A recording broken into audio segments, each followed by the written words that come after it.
Whether you're a tech enthusiast, industry professional, or just curious about the future of AI Agents Unleashed will keep you informed and inspired. Buckle up and get ready to unleash the potential of AI.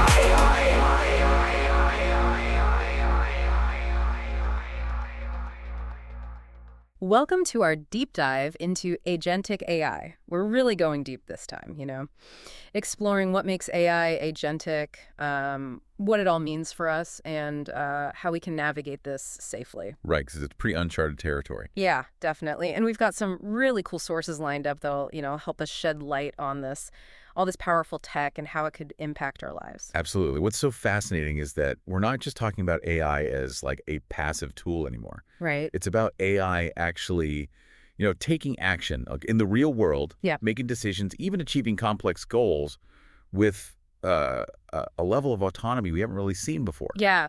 It's almost like having a personal assistant, right? Yeah. But one that can not only say, book your flights, but also negotiate a better price, pick the perfect seat, even pre-order your, in-flight meal based on what you like and don't like, all with barely any input from you. Exactly. And the thing is, that level of agenticness, it can be super different depending on the AI. Oh, interesting. Yeah. Some AI might be amazing at simple tasks, like really well-defined ones. Right. But others, they can handle stuff that's way more complex with goals that change and less human oversight. It's like a whole spectrum. Oh, okay. So like on one end, you have AI that can play chess like a grandmaster. Exactly. But then on the other end, you have AI that can manage like an entire city's traffic flow, reacting to like accidents or even weather changes in real time. Yeah, exactly. Wow. It's pretty mind-blowing when you think about it. But with all that power, with all that autonomy, comes this big question. How do we make sure these systems are actually safe? That's the core issue, right? It's like, how do we use all this incredible potential that agentic AI has, but also make sure we're mitigating the risks? Yeah. And luckily, our sources offer some really valuable insights into this whole challenge, starting with the question of responsibility. Oh, right. Like who's actually accountable if an AI agent screws up? Yeah. Or even worse, causes actual harm. That can get really complicated. It definitely can. The sources point to like three main players in all this. Yeah, okay. So you have the model developers, the ones who create the AI. Then you have the system deployers, the ones who actually put it into real-world applications. Right. And finally, you have the users, the ones who interact with it. They all have a part in making sure this tech is used safely and responsibly. But the lines can get kind of blurry, can't they? Oh, yeah, definitely. Especially, as AI development and deployment become more intertwined. Yeah, like what if you have a company that, say, develops an AI that can diagnose medical conditions? Right. But that same company also runs the platform that hospitals use to, actually access it. If something goes wrong, who takes the blame? It really highlights how complex this all is. Yeah. But the sources are pretty clear. No matter how tricky it gets, we absolutely have to establish who's responsible. Right. Without that, there's just no real incentive for anyone to put safety first. It makes sense. And that's where these 7 practices for making agentic AI systems safer come into play, right? That's okay. So, like, what's the first step we can take to make agentic AI more reliable, something we can actually trust? Well, first and foremost, we need to really evaluate suitability. Okay. This means the system deployers and users need to be absolutely sure the AI they're using can actually handle the job. Right. And especially in those unpredictable real-world scenarios that we were talking about. Yeah, it's kind of like sending an athlete to the Olympics without training them properly. Yeah, exactly. They might do great in practice, but when they're actually on the world stage, under all that pressure, they might totally fall apart. Right. The sources actually use a really good example, an AI system for troubleshooting problems on a giant cloud computing platform, like AWS, for example. Oh, okay. This AI needs to be tested like crazy, Mm-hmm. and not just on everyday problems, but also on those really rare, complex issues that could, mess up the entire system. So it's not just about testing for what we know, but for what we don't know. Right. But how do you actually prepare for the unknown? Well, that's the challenge, and the sources admit that. It's those unexpected events, those long-tail events, that are the riskiest. Oh, okay. Like, imagine a self-driving car running into something it's never seen before, like a sudden dust storm or debris on the road. How's the AI going to react to something totally new? Oh, that's a scary thought. Yeah, and when you think about agentic AI and, things like essential infrastructure, those long-tail events could have huge consequences. Exactly. So evaluating suitability is like, it's a continuous process, It has to be. not just a one-time thing. Right. As these systems learn and come across new situations, we have to keep reassessing what they can and can't do. Okay, so it's a constant evolution. Makes sense. So what's the next step? What's the next tool we can use to make this all safer? Well, the second tool focuses on constraining the action space and requiring approval. Okay, that's a mouthful. What does that mean? Basically, it means setting very clear boundaries on what an AI can actually do. Okay. And it also means having ways for humans to oversee it, especially when it comes to high-stakes actions. So even if, say, an AI could make $1 million stock trade, it shouldn't be able to just do it on its own. Right. A human needs to sign off on it. Exactly. Yeah. But here's the thing. The sources emphasize that this oversight has to be meaningful, not just rubber stamping everything. Yeah, if you just keep getting bombarded with things to approve, you just start clicking yes without thinking. Exactly. It's like those terms and conditions agreements we all just click accept on. We don't actually read them, right? Definitely not. So they basically become meaningless. What we need are oversight mechanisms that are both efficient and ensure accountability. Okay. Maybe something like a tiered system. Mm-hmm. So routine actions are automatically approved, but anything with big consequences needs a human to really look at it. Yeah, that makes sense. But even with those constraints, with those approvals, is there any way to totally guarantee an AI won't do something harmful? What if it figures out a loophole? Right. Or, tricks a human into doing something it's not supposed to do? That is a super interesting point and kind of scary that the sources bring up. Yeah. They discuss this whole idea of AI potentially getting around restrictions. Like, it could send really sneaky emails to humans, influencing them to do things the AI isn't allowed to do itself. Wow, that sounds straight out of a movie. Yeah, it does, but the implications are real. So how do we, even begin to address that? It's got to be multi-layered. First, we need to be careful about what the AI can actually communicate, what information it has access to during development. Okay. Then we need secure sandboxes, where it can be tested and monitored, but without access to actual real-world systems. So it can't actually break anything. Exactly. And the third thing is we have to educate users about this whole potential for manipulation. People need to be skeptical, question any weird requests or instructions they get. It's like we need to build safeguards into the system itself, but also make sure humans are, thinking critically. Exactly. We've got to approach this tech with a healthy dose of skepticism. Yeah. Understand that even the most advanced AI can be tricked or misused. It's a good reminder that at the end of the day, AI is a tool. And just like any tool, it can be used for good or for bad. Absolutely. And it's on us to make sure we're guiding its development and use towards something positive, Right. something beneficial.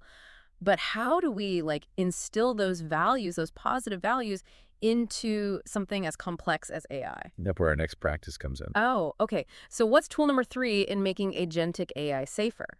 It's all about setting agents' default behaviors. So we're kind of influencing his behavior from the start. So instead of just focusing on what AI can't do, we're trying to shape its tendencies toward doing the right thing, give it a moral compass. It's more about setting preferences and priorities, really. Like, developers could build in a default setting that's basically, users really value their privacy and they don't want their data shared without them explicitly saying so. That's a good place to start, especially these days with, everyone using our data. Right. But are default settings really enough? What if an AI comes across a situation where those defaults don't work? Or if it's not clear what the user actually wants? The sources do acknowledge that, people's preferences are hardly ever, perfectly clear or fully laid out. Yeah. They suggest AI needs to be able to handle these gaps. It could use common sense. Yeah. And also be able to recognize when it's not sure about something. So teach an AI to say, I don't know, instead of just making assumptions. Exactly. And if it's not sure, it should be able to ask the user for clarification, more information, or guidance to make sure it's actually doing what the user wants. Yeah, that makes sense. But if it asks too many questions, it could get annoying. Right. What about situations where the AI is asking for personal information that could be, a privacy risk, even if it's just trying to understand what the user wants? That's definitely something to consider. The sources really highlight the need for AI to respect user privacy and to only ask for what's absolutely necessary for the task at hand. Right. So it's about finding the right balance. Right. Being helpful, but not being intrusive. So it's not just teaching AI to ask questions, but to ask the right questions the right way, being sensitive to like user comfort and privacy. Exactly. And it really underscores something we keep seeing as we talk about agentic AI safety. It's not just about making really complex algorithms. It's about values. Yes. It's about making systems that align with human values, ethics, and how we actually interact with each other. It's a good reminder that, technology is supposed to serve us, not the other way around. Exactly. But like, how do we keep these AI systems transparent and understandable, even as they become more, autonomous? That's where our next practice comes in. Legibility of agent activity. Okay, that sounds intriguing. We'll have to delve into that in part 2 of our deep dive. I look forward to it. Welcome back to our deep dive into agentic AI. We've been talking about how to make these powerful systems safer, more accountable, starting with like really rigorous testing and those clear boundaries. But I'm kind of curious about the bigger picture now. How could agentic AI impact like society as a whole? Yeah, that's where things get really interesting and honestly, potentially a lot more complicated. We're not just worried about one AI agent going rogue. We're talking about like widespread changes as this tech becomes, just more and more part of our lives. Right. It's like we've zoomed out. Instead of looking at each tool in the toolbox, we're now looking at, how will we use all these tools? What impact will they have on the whole world around us? Exactly. And the sources we're looking at today, they bring up some really thought-provoking questions about those ripple effects. Like they talk about these adoption races. Adoption races. What does that even mean when we're talking about AI? Okay, so imagine a company builds this AI that can write software code, right? But it does it super fast and it's super accurate. Okay. Yeah. That could give them a massive advantage, maybe even completely change how the software industry works. But what about the companies that are, hesitant to use this new tech? Maybe they're worried about security or people losing their jobs. They'll feel like they have to use it too, just to keep up, right? Even if they're not ready to deal with the downsides. It's like a tech arms race where everyone's afraid of falling behind. That's a good way to put it. The sources suggest that this could actually lead to what they call a race to the bottom. Companies just focus on speed and efficiency, even if it means sacrificing safety and, doing things the right way. Yeah, and that could create a digital environment that's more vulnerable, less trustworthy. Absolutely. So it's not just about building AI that's safe. It's about making sure people adopt it responsibly. So how do we do that? I mean, how do we make companies actually prioritize the long-term good stuff over those short-term gains, especially when everyone's trying to, be number one? It's definitely not easy. We need clear rules like regulations that set standards for safety and make sure people are held accountable, and maybe even some incentives for the companies that are actually doing things the right way. Right, reward the good guys. Yeah, exactly. And we need to get the public involved, too. Oh, you mean like talking about the potential risks and benefits so people can make informed choices? Exactly. We need to move past the hype and the excitement around AI and start asking the tough questions. Think about the long-term impact on society. It's like we need a whole new way of thinking about it. Yeah. Okay. But what other big societal shifts are we potentially looking at here? Besides these adoption races, I mean. Well, one of the biggest ones, and you hear this a lot, is the potential impact on jobs. Right. As AI systems get better at doing complicated things, there's a real chance that some jobs are just going to be automated. Right, and then people lose their jobs. Exactly. That could cause real economic problems. It's a fear that's been around forever, right? Since we started using machines. It makes sense that people would be worried about making a living. It absolutely does. But you also hear people saying that AI will create new jobs, just like all the other big tech advancements have. Yeah. So which is it? It sounds like two totally opposite things. Honestly, it's probably a bit of both. Oh, okay. Some jobs are definitely going to be replaced by AI. There's no way around it. But at the same time, new opportunities will pop up, ones that require, different skills and expertise. The key is being ready for that shift. So we need to be proactive, like with education and training programs that teach people the new skills they'll need. Exactly. It's not just about trying to minimize the bad stuff. It's about using the opportunities that AI gives us. Right. It's about learning and adapting alongside AI, not just reacting to it. Exactly. And we can't forget the impact of AI isn't going to be the same for everyone. Some people, some communities are probably going to benefit more than others. It could make existing inequalities even worse, right? That's the worry. We need to make sure everyone has access to the benefits of AI, no matter their background, where they live, or how tech-savvy they are. So it's almost like we're talking about a new kind of digital divide where access to AI becomes like a new form of privilege. Exactly.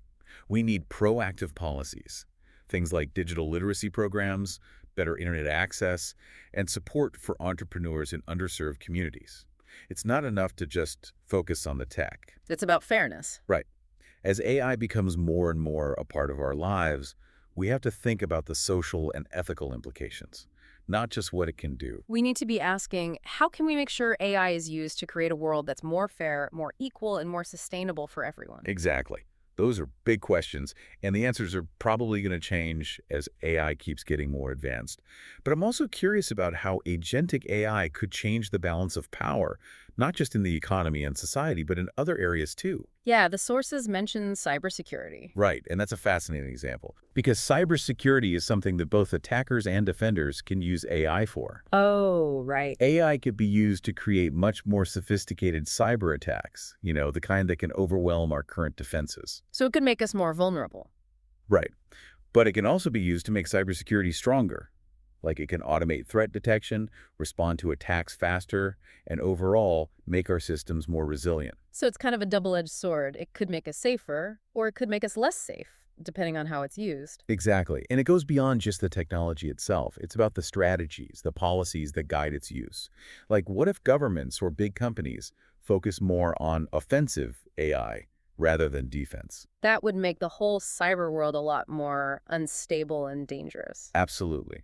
But if we focus on using AI to strengthen our defenses, if we work together internationally on cybersecurity. Then we could create a digital world that's much more secure. Exactly. It all comes down to the intentions and values of the people who create and use this technology. And with something as powerful as agentic AI, the stakes are really high. It's not just about preventing individual AI systems from, doing something bad or unpredictable. What about those correlated failures that the sources talk about? Yeah. That's where multiple AI systems fail in the same way all at the same time. That could have huge consequences. Exactly. Imagine, let's say, multiple AI systems, Yeah. like the ones they use for financial trading or managing power grids, right? Imagine they're all trained on the same data. We're using the same algorithms. Okay. If there's a flaw in that data or in the algorithm, all those systems could make the same mistake at the same time. And that could cause a market crash or even a massive power outage. Exactly. It's like a domino effect, but on a huge scale. Yeah. And because agentic AI can actually act in the real world, the consequences could be devastating. Right. So we need to make sure there's diversity in AI development. We can't just rely on one data set, one algorithm, or one model. Exactly. We need backups too. What if our human backup systems get overwhelmed if there's a big AI failure? Right. We have to think about that too. So it's not just about building AI that's better. It's about building systems that can handle these unexpected failures, even ones caused by AI itself. We can't see AI as a magic solution to everything. Right. It's a powerful tool, but we have to use it carefully, thoughtfully, and we have to really understand the potential risks and benefits. Exactly.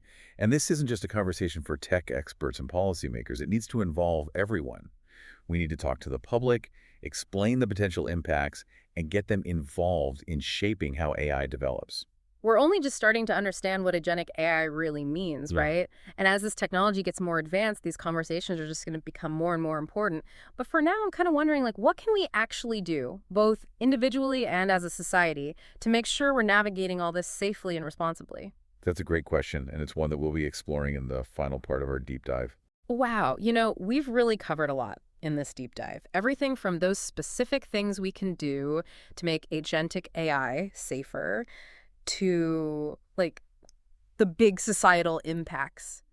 It's a lot to take in, and honestly, it can feel kind of overwhelming sometimes. True, there are definitely challenges ahead, but I'm actually pretty optimistic about agentic AI. I think it has the Well. potential to really improve our lives. Oh, yeah. Yeah, I mean, we're talking about tech that could revolutionize healthcare, help us make scientific discoveries faster, even create a world that's, more sustainable and fair. That's the exciting part, right? All that potential for good. But how do we get there? How do we make sure we're doing all this responsibly? Where do we even start? Well, the sources we've been looking at, they really emphasize that we need to constantly adapt and work together. Okay. We have to admit that we don't have all the answers. And Uh, this whole landscape is going to keep changing as AI gets more advanced. So it's not about finding like one perfect solution, but more about constantly learning and trying new things, Right. always refining our approach. We have to be proactive. Exactly. And that means people from different fields, different industries, even different countries need to work together. Oh, okay. We need computer scientists, ethicists, lawyers, economists, all sorts of experts to develop, frameworks and policies and those safeguards to make sure AI is developed and used responsibly. So we're talking about like a global conversation about AI, and not just with the experts, but with everyone, right? Because ultimately everyone's going to be affected by it. Absolutely. We have to make AI less mysterious. Right. We need to explain the potential benefits and risks and make sure people have a say in how this technology shapes their lives. It's not enough to just build better AI. It's about building a better future with AI. And that kind of brings us back to your question from earlier, right? What can we, like as individuals, actually do to shape this future? It feels so huge, it's hard to imagine actually influencing something as powerful as AI. The challenges are definitely big, but even small things can make a difference. Like, first off, just stay informed. Yeah. Keep up with the latest developments in AI, both the good and the bad. Right. Do your research. Exactly. And talk about it with your friends, family, colleagues. Just make sure AI isn't something that's just happening to us. It's something we're actively shaping. It's about raising awareness Yeah. And as consumers, we have choices, right? about which products we buy. Exactly. We can support companies that are developing and using AI ethically, and we can demand transparency and accountability from the companies that are using AI in ways that affect us. So we can use our voices and, our spending power to encourage responsible AI. But besides what we do as individuals, what can we do, like as a society, to make sure AI is used for good? We need to push for policies and regulations that make safety, ethics, and fairness top priorities in AI. We need to support research that explores both the risks and benefits. And we have to invest in education and training so people have the skills they need for this AI-powered world. So we need everyone on board, governments, industry, researchers, and just everyday people. Exactly. It's complicated, but I really believe that if we work together, we can create a future where AI helps us, where it empowers us, instead of putting us at risk. Imagine AI helping us solve some of the world's biggest problems: climate change, poverty, disease. Now that's a future worth fighting for. As we wrap up this deep dive, I'm left with, I don't know, a mix of caution and hope. Caution because the risks are real and we can't ignore them, but also hope because AI has so much potential for good. And I think if we're careful, if we work together, we can really use it to build a better world for ourselves and for generations to come. I agree completely. It's been a really interesting and insightful conversation, and I hope everyone listening will keep thinking about these issues, especially as AI keeps changing and evolving. Thanks for joining us for this deep dive into the world of agentic AI. Keep exploring, keep asking those tough questions, and let's all work towards a future where technology serves humanity.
you.